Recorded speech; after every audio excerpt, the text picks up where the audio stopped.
You mentioned some very, very prominent people and people of whom I have a lot of respect for in your process. Now, when you say Marlena, is that Marlena Smalls McGee? Mm-hmm. And then Dr. Rowland, in addition to him being a professor, he is also the noted author, Rowland. Right. And then Darryl Murphy was just a good friend and a great friend who passed on, which we greatly missed. Oh, yes. You mentioned of being down on Hilton Head. There is a lot down on Hilton Head that we should be embracing, as well as far as history is concerned, and what we ought to be looking at as far as reconstruction monuments. Right. The Mitchellville Project with Joyce Wright. Mitchellville was a self-governing, one of the first self-governing African-American communities in South Carolina, founded in 1862. And it was named after Colonel Ormsby Mitchell, and had their own, mayor and constable and self-governing. I mean, that's powerful. In the state that first succeeded out the Union, the Civil War is still going on, because the Civil War doesn't end until 1865. But right in the middle of where the heartbeat of the Confederacy. Here you got a self-governing town. You have Penn Center getting started, Penn School, 1862. You got General Robert Smalls with Fusion Government. So many things right here. Later on in 1868, you had Mather School being started by Rachel Crane Mather. She came down from Boston, part of the Baptist missionaries. Came down and started the school for newly freed females to become teachers to help educate the newly freedmen. So much history right here in Beaufort. The part of Beaufortonians becoming freed to the extent of not being under the Confederacy before 1863, I knew and had some knowledge of.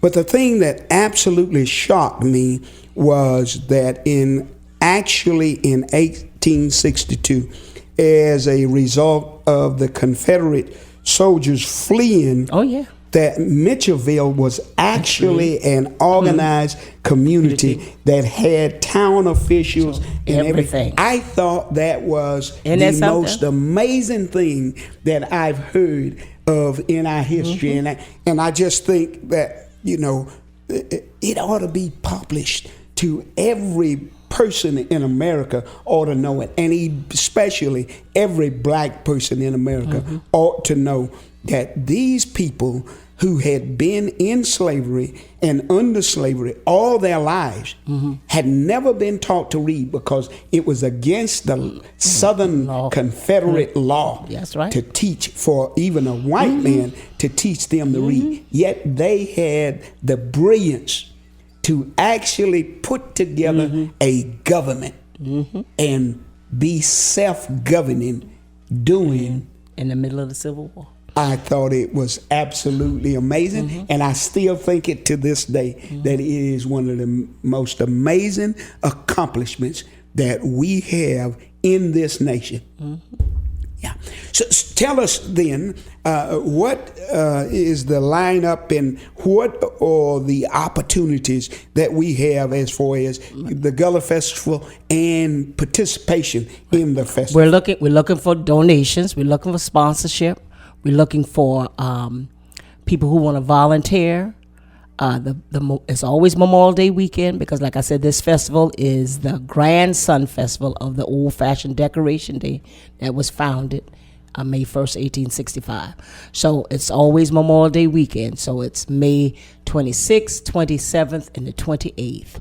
The lineup during the week, especially Saturday's lineup, will tell the Reconstruction story. We have entertainment and reenactors coming in to actually act out different parts of the Reconstruction story, we always start with Africa, the root of all civilizations, and we bring it right on up to 1989, like I said, the movie Glory, and everything in between, with the Mitchellville story, Penn Center, Charlotte Fortin story, Emancipation Proclamation Day, Succession Eve, all of those different parts of the stories will be told. We'll have a Gullah village that will be set up that will have, after the reenactors leave the stage, you can go back and converse with them, getting more information about that particular part of the history. We have the Lest We Forget educational series, which is being organized by Ms. Charlotte Pazant Brown. Excellent educational history. I mean, you're getting what people are getting for free is what people pay for institutes. And so when you leave here on Sunday or Monday, when you leave Beaufort, you won't be able to say it will no longer be the untold story. It will be told. And Friday, we have it set up during the day. It's free entertainment, free seminars. Some of the workshops, you have to pay a nominal fee for that. But you just can't get this kind of rich history anywhere else. Friday night, the only paid event that we have Friday night for adults is at 9 o'clock. It's called the All White Party. Nice down on the waterfront under the boardwalk. So come on down, put your dancing shoes on. On Saturday, the admission fee is $20. We dropped it down 20% from last year. And still children 12 and under coming free every day. So we don't want families to say, well, I couldn't afford to take my kids because I had to pay. No, you don't. There's no excuse for you not to bring your kids. You buy them little hoochie mama music and that kind of stuff you pay for. Come on and pay a little something. We're the only folks, the only culture that always crying the blues about paying to learn something about ourselves.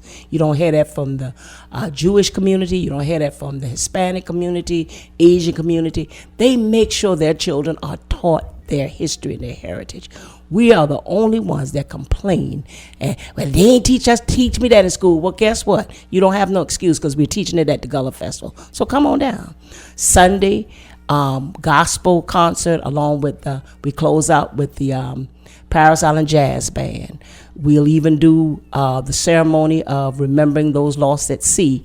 The Women's Relief Corps from the Grand Army Hall will officiate over that. And then, hang out come on down on Monday, and we'll be finished with the festival on Sunday evening, but Monday morning, it's the Decoration Day or Memorial Day Parade and the cemetery services, and then we do the block party, decoration block party at the Green Street pool, and across the street, Mr. Marshall does the barbecue and the fish fry. So it's a wonderful weekend package. Call your friends and family and tell them bring 2, 3, 20. We need 25 buses from each family member. We need this place packed. Because, Pastor, let me tell you, when I was growing up, by Decoration Day morning, you literally could not drive Boundary Street, Bladen Street, Congress Street, Green Street, packed with black folks. They used to have the steamship that would come from Captain Sam from over there in Savannah, would pick up the Savannah, the Fusky people. You had the Emogene came down from Charleston. You had the up train, down train came from Augusta, Georgia, loaded down with folks coming for Decoration Day. And even if you didn't get to come, they would line the railroads just to watch the people come down for Decoration Day. We didn't come home for 4th of July, didn't come home for Christmas, but it was something about coming back home to honor the deceased. That really is history within itself. You spoke of all the events.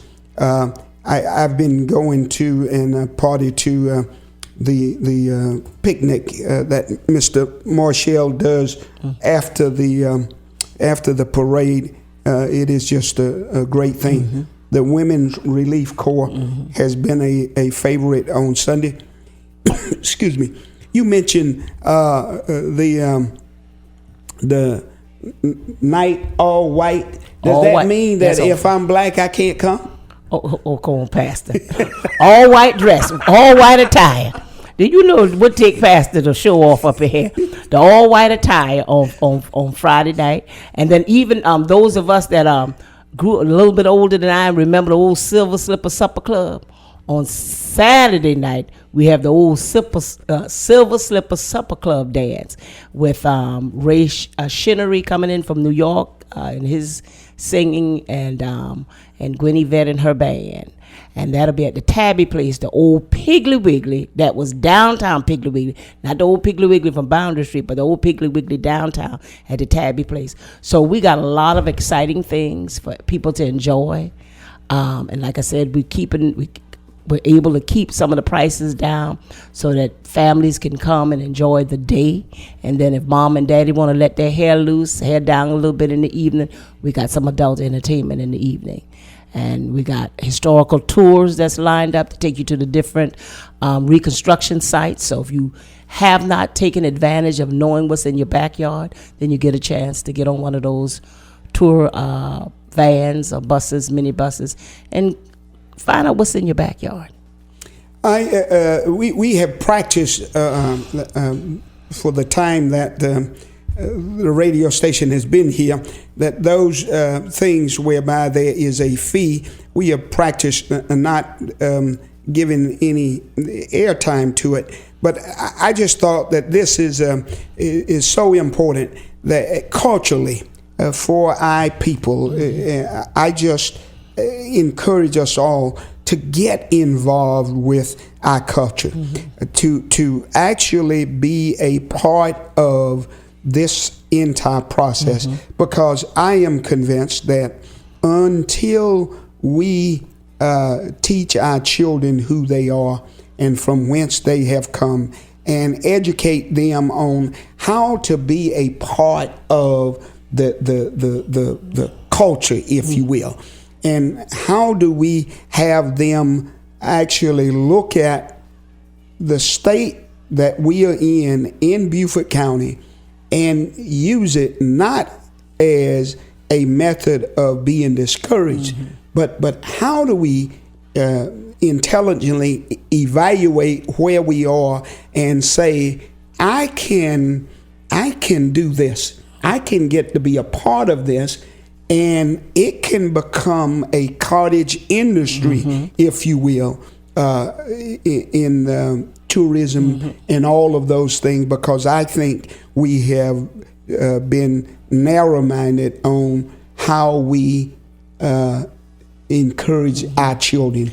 I'm available, Pastor, and I throw it out there, 843-263-5229. That's my number, or you can go to auntpearlieSue@yahoo.com. I'm willing to come to churches and, let the community people know what are some of the opportunities out there for them to start little cottage businesses. I will try, and I work along with Larry Holman at the Black Chamber. We had a little setback with the fire, but it doesn't stop the mission, and the mission is to prepare young people to become entrepreneurs. They do business plans for free. A lot of people don't know the half of what they do down there. If folks are having problems with mortgages and foreclosure, they have the South Carolina Help Program. They have affordable health care, even repairs on your home. They have some funds because they're a 501c3 chamber, and they're the only ones in the United States that's a 501c3. So they get the opportunity to help the community in ways that a lot of other chambers don't get to do. I see black folks all the time, and they say, well, why should I join? What they can do for me? Stop asking what they can do for you. Let's work together. And we're stronger in numbers. And so there's a lot of opportunities there and they'll come in and do financial literacy workshops for your kids, how to save money, all of that, investment, all of that kind of stuff is free. What can they do for me? That is one of the problems that we have is we often look for what can I get out of it.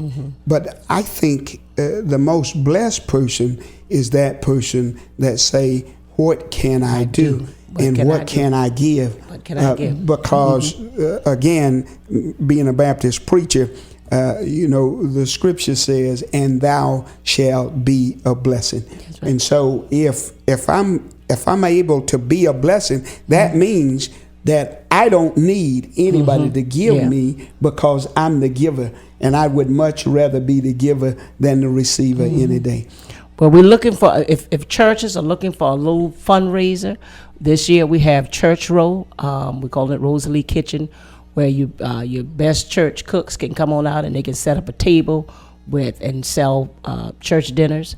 And it's $100 for Friday or $200 for the 3 days if you want to do Friday, Saturday, and Sunday. And what you make is yours. So they really could, churches and or youth groups, whatever, could actually set up tables and actually sell the food. And yeah, they can't. They have to bring their food already cooked and just wait to keep it hot, with the chafing dishes. Yes, because we're going to have them on the grassy area inside the Gullah village, and we're asking them to serve food that would be Gullah food. Not necessarily hot dogs and stuff, because that was one of the things that our guests come in. So they come, they get the funnel cake, but they're looking for Gullah cuisine. So this is a time to show off your red rice and your peas and rice and your okra rice or whatever rice you want to put up in there. Get the lips greasy up and make them come on back for some more. One last time, if we will, give us that phone number whereby they can reach you if they have any questions or want to participate to any degree. 843-263-5229. 843-263-5229. And again, today we have been blessed to have Aunt Pearlie Sue as our guest on today's Community Corner. It has been our great pleasure to have you, ma'am. Thank you, Pastor. God bless. God bless you. God bless you. Thank you for joining us for Community Corner on 94.5 Praise. And don't forget to join us every Thursday at 7 o'clock for the latest in community programs and highlights. If you want more information on today's topics or guests, you can find it on our website at praise945.com. May the peace and blessings of the Lord be yours.